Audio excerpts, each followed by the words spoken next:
Agora chegou a hora da gente soltar a vinheta e falar aí com o nosso jornalista que é especializado em política, sabe de tudo de política.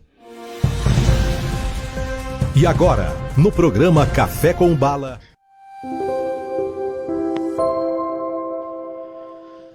Tudo certinho, Juliano? Como é que você tá, meu amigo? Bom dia. Bom dia, Pedro Bala. Bom dia a todos que acompanham o Café com Bala. Perfeito. E a gente vai pincelar agora Brasília, né? O que está acontecendo lá para Brasília. Você viu, rapaz? Como que o pessoal é bastante humilde, né? Eles não gastam quase nada nas suas comitivas, nas suas viagens aí, né? O socialista é onde que pode pagar aí, eu vi em torno de 35 mil, vamos ver, dá 5 dias, 150, 200 mil reais, fora as compras que faz aí e não estão nem aí. Depois é o Bolsonaro que gasta no cartão corporativo, né? É muita demagogia, né, Juliana? É verdade, Pedro. Já é a sexta viagem do Lula ao exterior em pouco mais aí de 2 ou 3 meses de governo. Já supera aí muito a marca do Bolsonaro. 13 vezes mais ele está viajando do que os 4 anos do governo Bolsonaro. Mas não é sobre isso que nós vamos falar, né, Pedro? Exatamente. Nós vamos falar aqui, ó, o PT, ele tenta aparelhar o Banco Central. O Haddad indicou braço direito para ocupar um cargo lá na instituição, é isso, né? Continua, né, Pedro? Continua aí a perseguição contra o presidente do Banco Central, Roberto Campos Neto, porque ele foi indicado por Bolsonaro e agora o governo federal quer boicotá-lo de alguma maneira, né? Então daí, como você disse, o ministro Fernando Haddad, da Fazenda, anunciou a indicação do Gabriel Gallipo, que é o secretário executivo do próprio Haddad, é o braço direito do Haddad, né, para ocupar uma das diretorias da política monetária do Banco Central. Quer dizer, e para a vaga da diretoria de fiscalização também é um cargo importante, o governo escolheu Ailton Aquino. Tudo indicação política. Então, a ida do braço direito do Haddad para o banco faz parte do plano, né, do governo federal para reduzir o poder do atual presidente do Banco Central, Roberto Campos Neto. E aí, no mesmo instante em que Lula disse mais uma bravata lá em Londres, o Ministério da Fazenda anunciou aumento de impostos de 263 bilhões para a população brasileira. No mesmo momento, lá em Londres, onde estava participando da coroação do príncipe Charles III, Lula voltou a criticar o presidente do Banco Central e atacar Roberto Campos Neto. Acompanhe um trechinho do vídeo aí da fala do Lula. Esse cidadão não tem. Ele não tem nenhum compromisso comigo. Ele tem compromisso com quem? Com o Brasil? Não tem. Ele tem compromisso com outro governo que o indicou. Isso é importante ficar claro. E ele tem compromisso com aqueles que gostam de taxa de juro alta. Porque não há outra explicação. Não há outra explicação. Bom, na verdade, o Lula tem uma obsessão, né, desde o início do seu governo agora, em destruir o presidente central, o Roberto Campos Neto, pela conquista da autonomia adquirida pelo Banco Central no governo Bolsonaro. A única cadeira em que o Lula não pode mexer na equipe econômica é na presidência do Banco Central, que tem autonomia e independência para resolver todos os problemas financeiros do país. Então ele fica mordido com isso, ele quer se vingar. Ele já mexeu politicamente em todas as cadeiras do Ministério da Fazenda, fez as suas trocas políticas. Por exemplo, a Simone Tebet é uma que está embaixo aí do guarda-chuva político da equipe econômica do governo Lula, porque ela fez campanha para ele ano passado, ele teve que colocá-la em algum lugar, e ele foi colocar justamente na equipe econômica do governo federal. O Roberto Campos Neto foi recentemente ao Senado e deu uma aula de economia, enquanto os senadores da base do governo davam piti e faziam seu showzinho, como, por exemplo, o senador Cid Gomes, que levou até um quadro negro lá, uma lousa, para tentar explicar algumas coisas que nem ele consegue explicar aos seus eleitores sobre economia. Quer dizer, assim como o irmão dele, né, o Ciro Gomes, que fracassou quando foi ministro da Fazenda do governo Fernando Henrique Cardoso entre 1994 e 1995. O Ciro Gomes ficou apenas 4 meses no cargo como ministro da Fazenda do Fernando Henrique Cardoso, fracassou totalmente, não fez parte aí daquele projeto do Plano Real. E aí o irmão dele acha que pode ir pelo mesmo caminho. E com relação ao Lula, o Lula mais uma vez está mentindo, né? Como tem feito nos últimos meses, desde que assumiu o governo. Só para a gente lembrar aqui, em janeiro de 2003, primeiro governo Lula, né, em janeiro de 2003, primeiro governo Lula, quando ele assumiu, até outubro de 2006, já entrando no segundo mandato do Lula, a taxa Selic sempre esteve acima dos atuais 13,75% ao ano, o tempo todo. Entre janeiro e fevereiro de 2003, a taxa de juros no governo Lula, primeiro mandato do Lula, oscilou entre 25,5% e 26,5%, o dobro do que é agora. E esses são números oficiais para quem quiser consultar, inclusive no site do Banco Central. Então ele está mentindo mais uma vez. No segundo governo Lula, em 2008, houve uma pendenga também na época com o presidente do Banco Central, né, porque ele quis impor aí uma baixa na taxa de juros, e aí o Henrique Meirelles, que era presidente do Banco Central dele, não quis, achou que não era o momento e não era a situação de baixar os juros. Aí ele tentou até trocar o Henrique Meirelles da presidência do Banco Central, assim como ele está fazendo agora. Ele queria colocar o Luiz Gonzaga Beluso, que ele levou a pressão no Banco Central por cortes de juros, só que aí ele não só concretizou a indicação do Beluso, né, porque houve um problema na economia na época, e até o Lula percebeu depois que outros países que eram seus aliados ficaram preocupados se o Henrique Meirelles deixasse o Banco Central. Então ele não mexeu, ele deixou o Henrique Meirelles na cadeira de presidente do Banco Central. E atualmente o Henrique Meirelles, o próprio Henrique Meirelles, que foi o homem de confiança do Lula por um tempo no Banco Central, defende a atual taxa de juros e afirma que as medidas de Roberto Campos Neto são legítimas, são as melhores possíveis. Então o Meirelles acha ainda, inclusive, que a taxa normal, né, de juros que está agora é uma taxa que não tem como mexer, não tem como baixar, e seria até loucura baixar a taxa de juros atual. E tem mais, Meirelles disse essa semana que o Lula está indo pelo mesmo caminho que Dilma Rousseff. E a gente sabe o que aconteceu com a economia no governo Dilma em 2015, foi o ano do fracasso econômico, que levou às pedaladas fiscais, depois levou ao impeachment, e nós sabemos toda a história. Então, os números oficiais mostram que o Lula bateu o recorde do século em matéria de taxas de juros e agora está criticando o atual presidente do Banco Central. Então, se o Lula fosse generoso com o Brasil, não roubaria tanto dinheiro dos nossos impostos e deixaria o Banco Central agir com a autonomia que ele tem pela lei, viu, Pedro Bala? Juliano, olha, tantas coisas que nos deixa preocupado nesse país aqui, da seguinte forma, estava conversando agora há pouco, né, com o Marcelo na abertura do programa, né, que o pessoal tem aquele acordo lá de São Paulo, Foro de São Paulo, né, Juliano, que eles sonham em fazer aqui da América do Sul um único continente, ou melhor, um único país, né, e tudo regido pelo comunismo.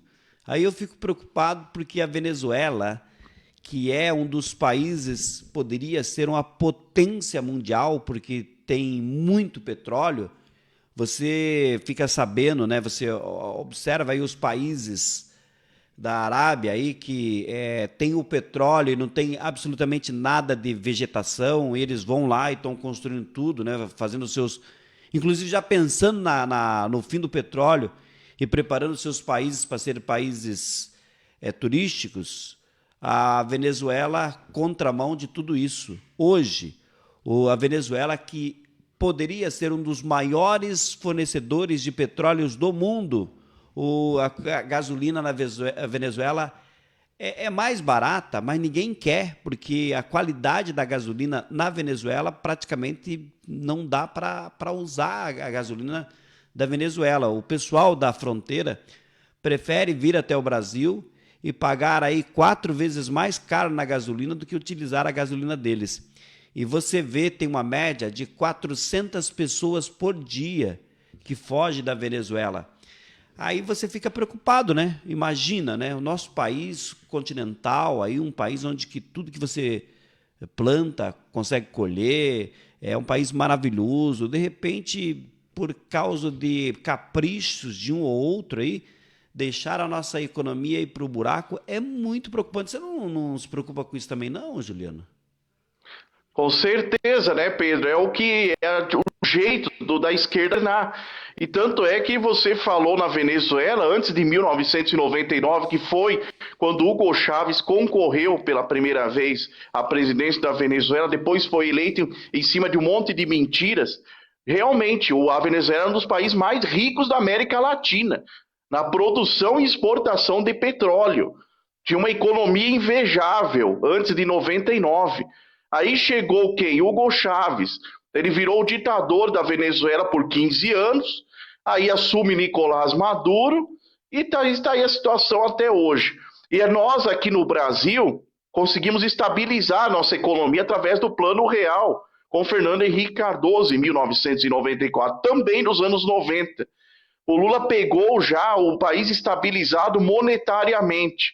E aí ele começou com juros nas alturas, aí para se reeleger cortou os juros, subiu os juros de novo, a Dilma manteve em alta, se metia na política monetária do Banco Central e deu no que deu. Passamos por um perrengue na economia. Chega Bolsonaro, tenta arrumar a casa, começa a dialogar com empresas, indústrias, começa a melhorar a nossa situação econômica, baixa juros, e agora o Lula quer voltar como era lá em 2003, como eu trouxe agora os números, né, Pedro? Você acompanhou aqui que no início do governo Lula, primeiro mandato, o juro chegou a quase 30%, a taxa Selic, é um absurdo. Então a gente pode analisar esse cenário dessa forma. E com relação a uma união da América Latina, da esquerda da América Latina, isso existe desde o Plano Ursal. O Plano Ursal começou no início dos anos 2000, que se chamava União das Repúblicas Socialistas da América Latina. Era uma ideia de se juntar, toda a esquerda se juntar para dominar a América Latina. E a eleição do Lula tem a ver com o Plano Ursal, que foi proposto lá atrás. Então nós estamos caminhando por um caminho que depois dificilmente vai ter volta. Então nós precisamos acordar para tudo isso que está acontecendo ao nosso redor. E aí, Pedro, é o seguinte, a população é a única agora que pode fiscalizar, que pode ir para as ruas em massa, e cobrar essa situação do governo federal e cobrar o Congresso Nacional. Eu estava verificando a questão da Argentina, a reserva econômica do país parece que já foi tudo pro brejo, né, Juliana? É uma inflação de 100%, né? A Argentina, as pessoas estão saqueando os supermercados, pessoas não têm o que comer mais, não têm emprego. É uma situação completamente difícil de resolver. Para a gente encerrar, aqui, ó, na TV Cultura, aqui, nosso grupo aqui, ontem teve o Roda Viva. Só para as pessoas, quando perguntar qual televisão que você tá, né, qual canal que você tá, você fala pro pessoal, sabe aquele canal que passa o Roda Viva, da Cultura? Pois é lá. Ontem teve aqui o Roda Viva e aquela jornalista, qual que é o nome dela? A Vera Magalhães, né? Ela acho que meio combinadona assim com o Gilmar Mendes. Foi quem ela recebeu ontem. Eles receberam ontem o Gilmar Mendes. Aí, é claro que não poderia faltar aquela pergunta, né? Mas eu queria que você acompanhasse comigo aqui a resposta dele para a seguinte pergunta da Vera. O Sérgio Moro tinha feito uma brincadeira que qualquer coisa compraria uma liminar com o Gilmar Mendes. Vamos ouvir a pergunta e a resposta?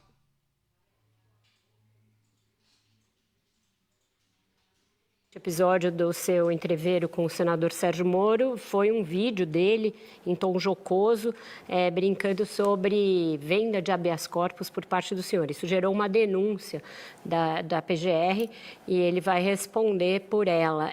Qual a sua expectativa em relação a esse caso e como o senhor vê esse episódio? Eu achei estranho a revelação dessa suposta brincadeira. feita lá parece que numa festa de São João ou coisa do tipo, exatamente no momento em que Moro está sendo acusado de venda de decisões por Tacla Duran. E todos os seus amigos lá no Paraná, inclusive aparentemente o sogro da sua filha, atuou no TRF para impedir esse depoimento do Tacla Duran. Então é estranho. E é muito fácil ele resolver essa questão. Porque o que Tacla Duran diz é que deu a ele, ou a Rosângela Moro, 5 milhões de dólares. Basta abrir a conta. Então, eu achei estranho isso. Quem tem problema de acusação de venda de decisões é o Sérgio Moro. Além do que, Sérgio Moro é uma pessoa que, como nós vimos, gosta muito de dinheiro. Não é? Ele inventou a Álvares Marçal no Brasil. Ela passou a administrar todas essas empresas que quebraram na Lava Jato. E depois ele arruma um emprego na Álvares Marçal. Essa gente também tinha inventado a questão da fundação, a tal Fundação Dallagnol, que pagaria palestras e coisa do tipo, com um fundo de 2,5 bi. João, isso seria maior, talvez ou igual, a Gulbenkian em Portugal. Seria a joia da coroa. Ô, Juliano, é só para te ilustrar aqui, esse programa foi ontem no ar aqui na Cultura, e só para te dizer assim, ó, um ministro que acho que não tem nenhum processo para ser julgado no Brasil, tá no programa de televisão respeitado pra caramba, que é o Roda Viva, aqui da Cultura, mas está dando entrevistas. Ou seja, em relação ao caso do Sérgio Moro, que deveria ter talvez uma neutralidade, porque hoje o Sérgio Moro é um senador da República e ele é ministro, envolve o nome dele, ele já pega, já conta a sentença, já fala tudo. Não é no mínimo preocupante tudo isso, Juliano? Complicada a situação, né? Nesse momento, talvez mesmo que fosse brincadeira, não é um momento para se fazer uma brincadeira como essa. Tem que dar no teu áudio aí, Juliano. Mesmo, tá pegando agora, Pedro? Como é que tá, hein? Agora mesmo sim, que certinho. fosse uma brincadeira do Sérgio Moro, não é o momento para se fazer uma brincadeira como essa. Agora o Gilmar Mendes, ele é um mentiroso, né? Porque ele já falou no passado, e eu tenho um vídeo dele, eu vou te mandar, viu, Pedro, hoje. Um vídeo do Gilmar Mendes elogiando a Operação Lava Jato e elogiando o Sérgio Moro há anos atrás, 2014, 2015. Né? Então eu tenho esse vídeo, depois eu vou te mandar. Então é uma contraversão aí do Gilmar Mendes. Quer dizer, e ele que dá liminar para traficante, como é que fica? Roger Abdelmaci, o estuprador, traficante pego pela Polícia Rodoviária Federal, Estadual, que ele soltou, não deixou o cara ficar preso. Quer dizer, isso aí pode? Isso é certo? Então aí fica a pergunta, né, Pedro? Mas é complicado, né? Porque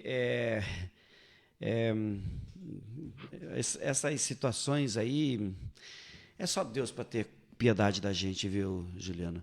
A questão do que eles falam hoje, teve o vice-presidente da República, de hoje, nosso vice-presidente da República, o que ele falou era muito mais grave.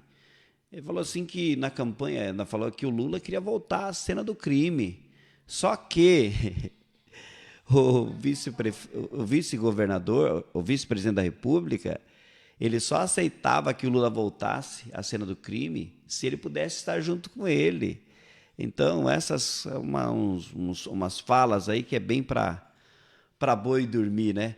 Juliano, abraço pessoal lá do hospital. Muito obrigado pela sua participação aí. Estamos juntos, meu amigo. Valeu, Pedro. Então deixa eu mandar aqui um abraço, que eles já cobraram também e merecem, né? Porque estão sempre ligados conosco. O Luciano tem o melhor café da madrugada, né, Luciano? Obrigado, valeu, meu amigo, pela audiência. O Ivanei de férias, o Iverson voltou de férias, já está trabalhando todas as noites aí também, ajudando lá o pessoal. Né? Um abraço também para o Farias, um abraço para todos aí. O Jonathan, lá Rio Branco do Sul, a esposa Rosenilda, o Marcos também atuando aí no direito em Curitiba, fazendo trabalho sensacional. E para todos que estão acompanhando o programa Café com Bar, eu volto na quinta-feira, Pedro. Uma ótima terça-feira para todos nós aí. Abraço, Juliano. Você que acompanha aqui tanto o Pedro como o Juliano, tudo que nós falamos aqui é responsabilidade minha, do Juliano, e você pode pesquisar o que nós estamos falando.